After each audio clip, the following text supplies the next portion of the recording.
हाँ हाँ माँ। ए इंदल अमरजीत कुमार बेटा, आप इतनी सारी बात जानती हूँ बेटा, क्योंकि आज तुम्हारे पिताजी ने तुम्हारे बड़े भाई की जाके कॉलेज स्कूल में नाम लिखा दिया बेटा। हाँ हाँ माँ। और इंदल पढ़ाई करेंगे लिखाई करेंगे और विद्वान बनेंगे बेटा। तुम्हारे बारे में नहीं सोचता है बेटा, कोई बात नहीं है। आप दोनों माँ बेटा यहाँ आराम करो और हंसी आराम कर लेती हैं और खाना भी बेटा खा लो। हाँ मुझे भोजन भी करना है। भोजन खाएंगे। हाँ। बाबुआ रे सुनो ले, हे रैया मारा जीता बेटा हे रे जा।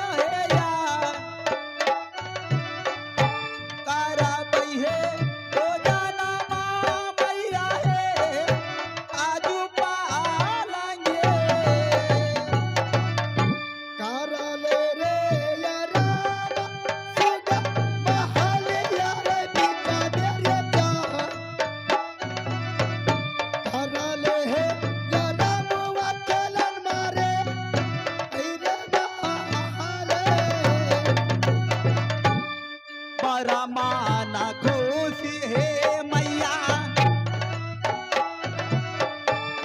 पालेंगे परिया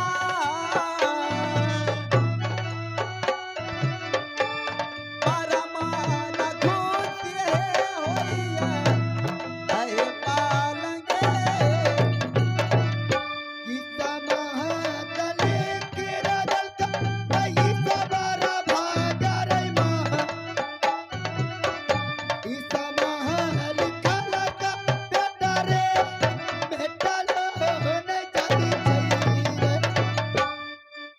के भोजाना है मैया हे दुलारा के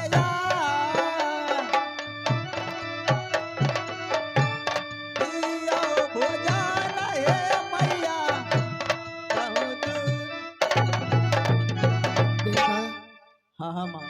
फिर भोजन कर लो और आराम करो बेटा।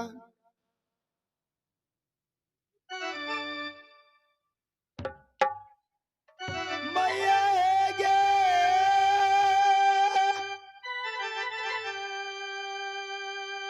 सुनो ले गई काली माता के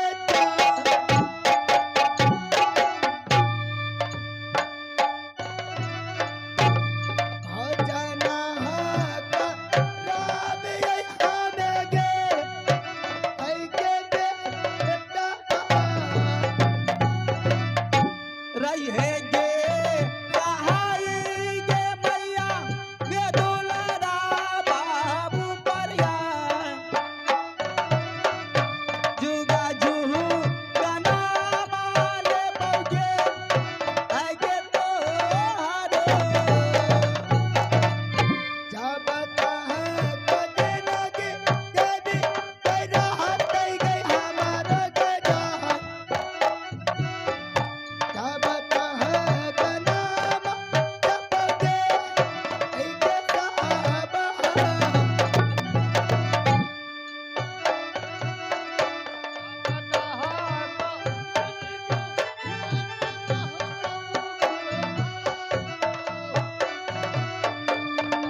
आज मैं क्या देख रहे हो कि फूला रानी और बेटा अमरजीत कुमार लाली सेज पलंग पर सो रही है। इसी वक्त मैं जाती हूँ और बेटा अमरजीत को मैं जहर दे दूंगी मुख में, वो मर जाएगी। उसका बाद पता लगेगी मेरी गोतनी को कि मैं किससे पंगा लिया हूँ। ये जहर ये खिया भाई छै सोना अमरजीत बाबू के ये जान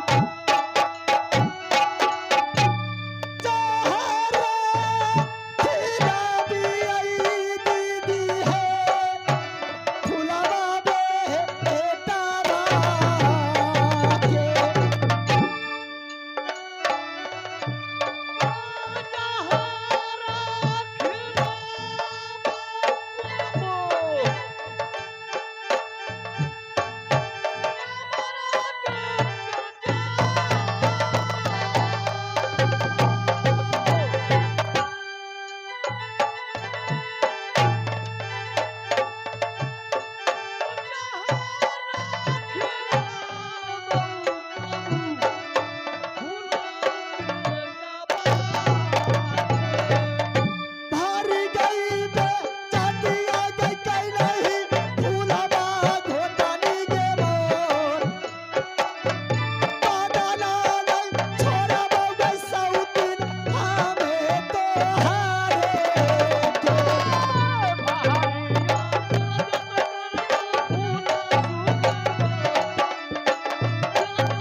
हेलो हेलो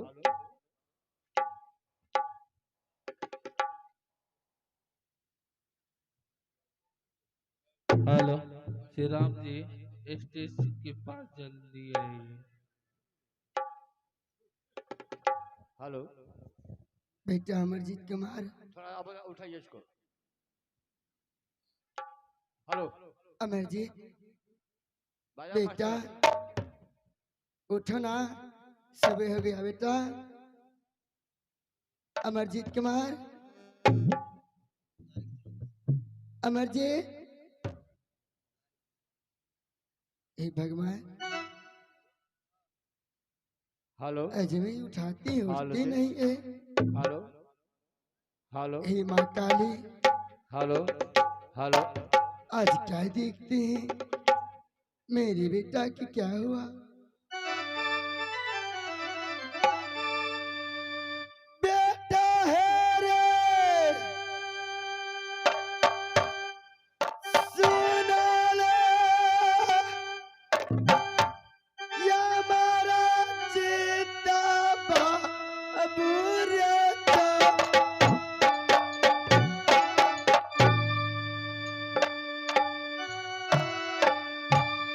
कातनी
बेटा नहीं बोलती है।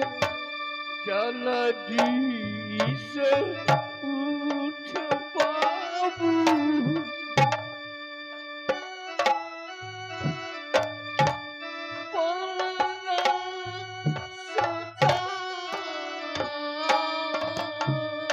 अमरजीत उठो ना बेटा।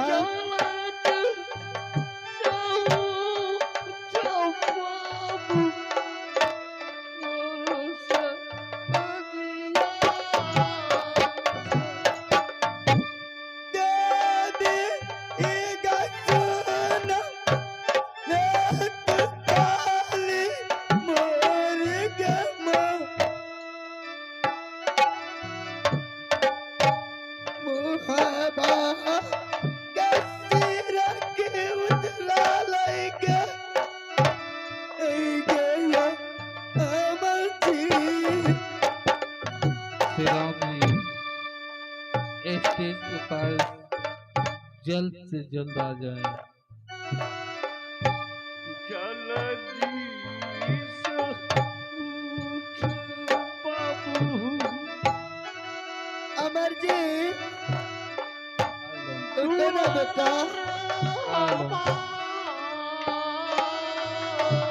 श्री राम जी स्टेज के पास जल्द से जल्द आ जाएं।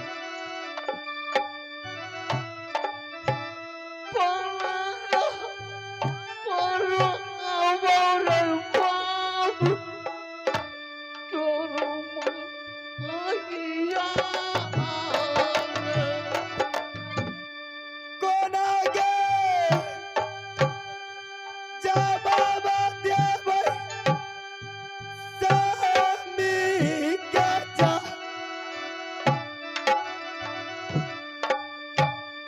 कौन आए सादिया का भाई के आई के पिया बा।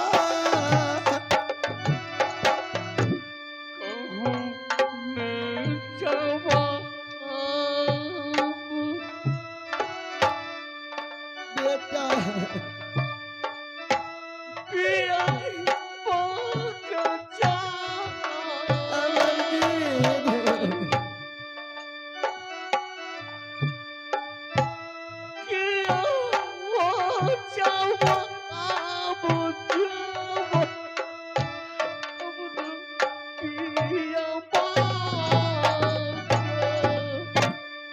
ये भगवान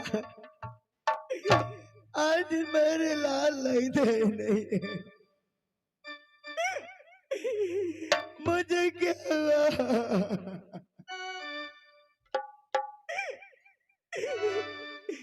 मुझे सामी पूछेगा बेटा कहाँ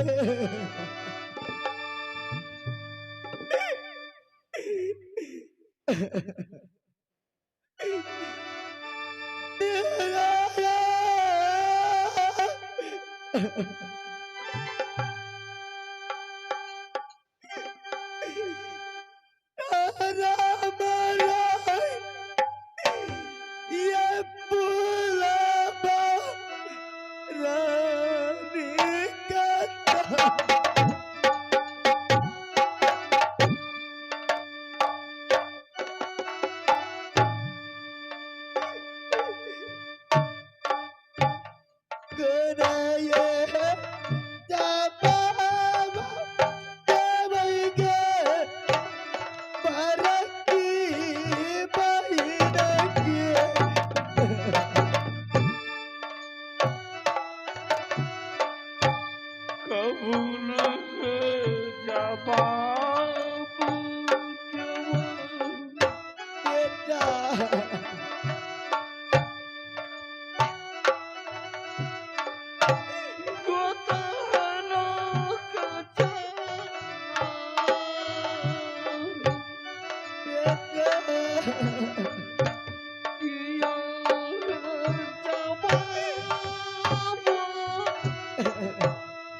किया काने छो हे माए आ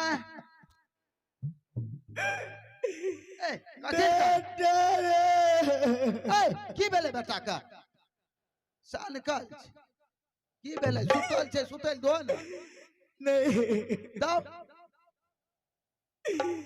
हमारी बेटा रे संग बात गई भगवान आई बार गई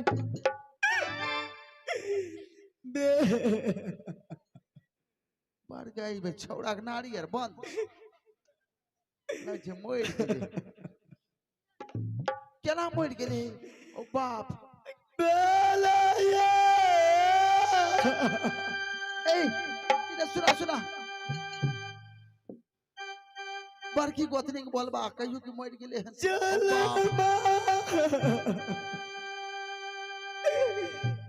बेदल बीच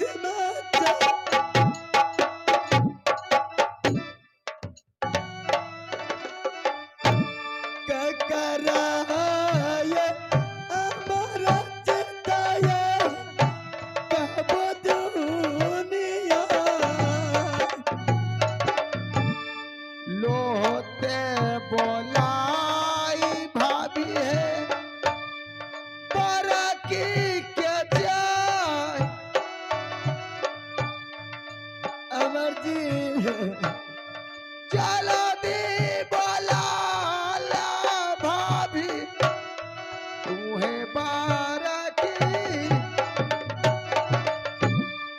दीदिया बसुना बार गई बड़ा जुलूम भेल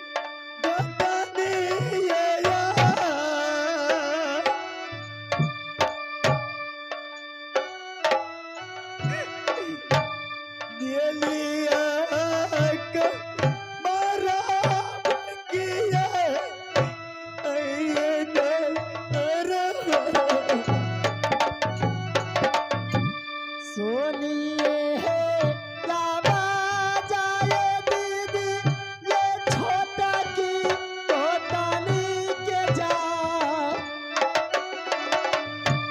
काठी में है पुकार करे छैये आइए हा अमर के बाराये दुलमा बही गई पारालई तारा पर में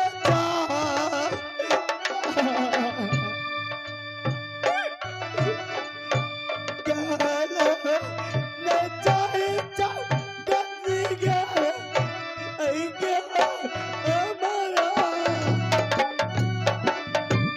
किया गे है चुनू बागु चरलौ गई छोटा की पोतानी के मोर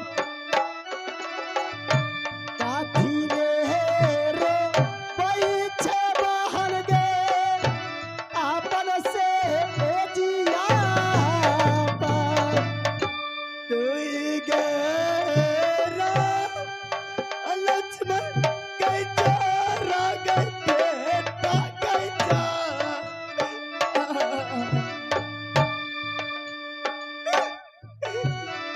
आना गे बेचारा बेलई गे आई गई इना किया ची के कमल बहन कैसे जिया पर गे जाए काठी ले रो बैछे बहन गे तू ये से जिया पर बड़ी बार बोला रानी आज मुझे खाने के लिए कुछ नहीं फुर्ती है माँ। ये पागल आज तुम्हारे लाली सेज पलंग पर क्या चीज की कमी हो गई है जो आप आंखों से आंसू गिरा रही है मुझे बात तो बोलती क्यों नहीं हो बान हाँ आज दो बेटा में एक बेटा नहीं है माँ। फौला रानी ऐसा बात अपने मुख से मत बोलो, क्योंकि राज महोबा में राम लखन की जोड़ी है। ऐसी बात तू क्यों अपने मुख से बोल रही हो? क्या मेरा क्या उस राना बेलई पागल तो नहीं हो गया? बारा के भाई या गदा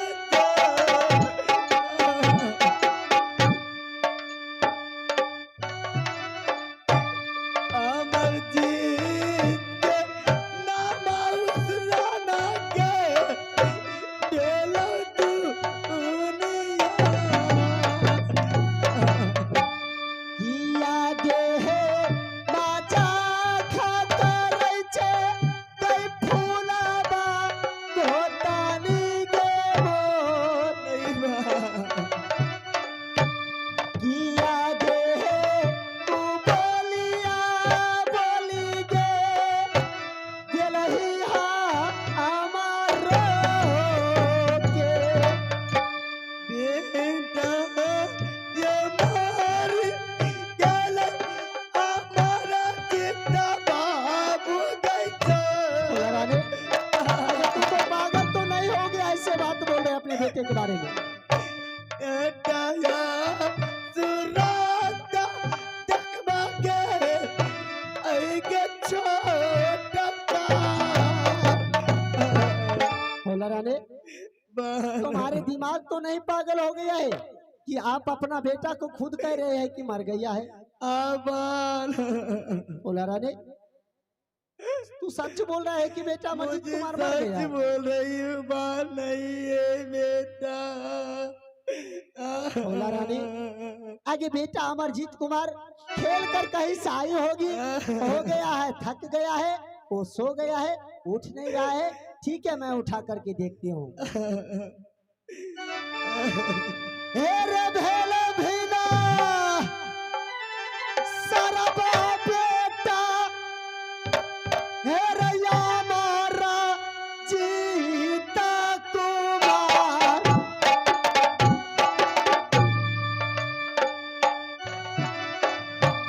बोला नहीं कोयलिया बेटा रे, हाय रे बहाना मांगे।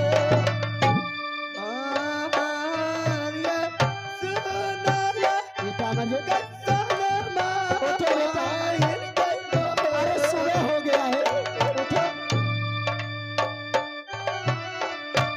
देख ले सुरतिया बहिन के एक दूल्हा बारह की गई मैया यही लो या मारा जीता बेटा रे मोर। बेटा मेरा आज बेटा रे हमरो गोदिया में। बेटा मंजीत, बेटा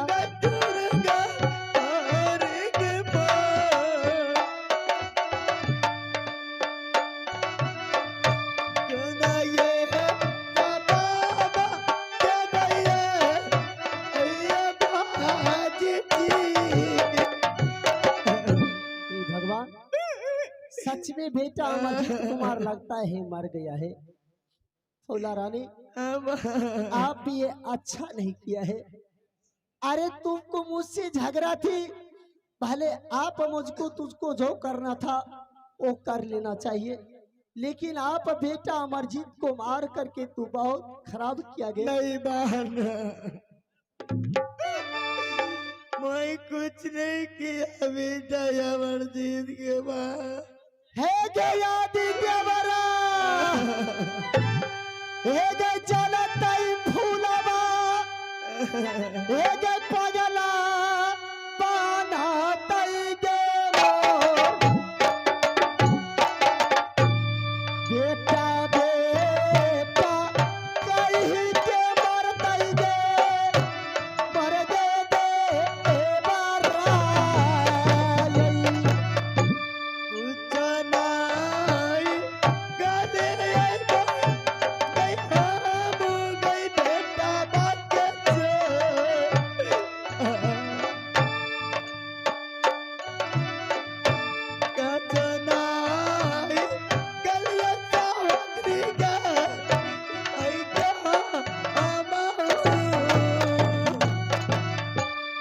बेटा बहा गई मारिए दिलही फूलबा घोटाली के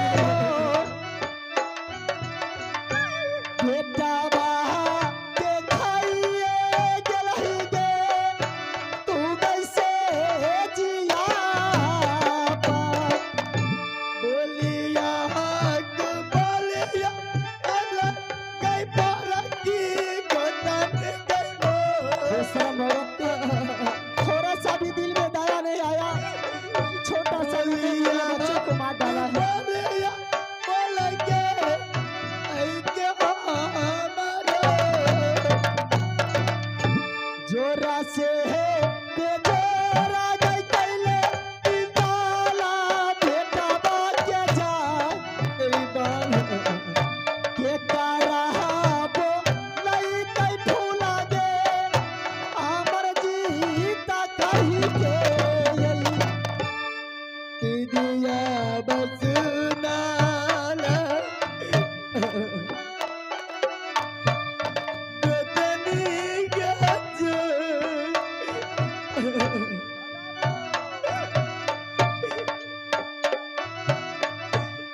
गोतना आई कलिया बाहर के आई गया मर्जी तानियो न माया लगला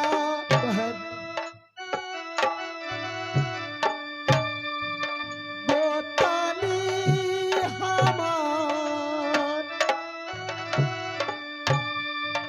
के ना के है बेटा के मारी दिल हो मोहा भावे किया के मरिया पाए आई हमारा जगत तुम मुझसे अब साइड होकर के रहो जब तुम अपना कोख के जन्मा हो बेटा को खा गया तो मैं आपको गोतनी हूँ के लिए एक दुलारा उस सर के है कई भूता बादल चाई कई बेटा छोटा का के मोर उस सारा के भूता बादल लगे बेटा या अमर जीता के बहन अब तुम्हारा जो मर्जी है करने के तैयार हो बहन अरे तुम्हें तो शर्म नहीं होता है लहरा कहाँ है नरपत किला जहाँ हजारों डांग डोगिल वासना जोर रखती है वही का इसी लहरा है ना जाने लहरा से डांड सीख करके आई है और सारा खूबी मेरे वाला अपना बेटा पर छाड़ दिया है आगे मेरा रुदल देवर जानेगी तो वो भी ना जाने दरबार में पागल होकर के मर जाएगी मैं उसको बुलाती हूँ और सारे बात मैं इसको कहकर सुनाऊंगी हे आजा है दुलारुआ देवर जी हे है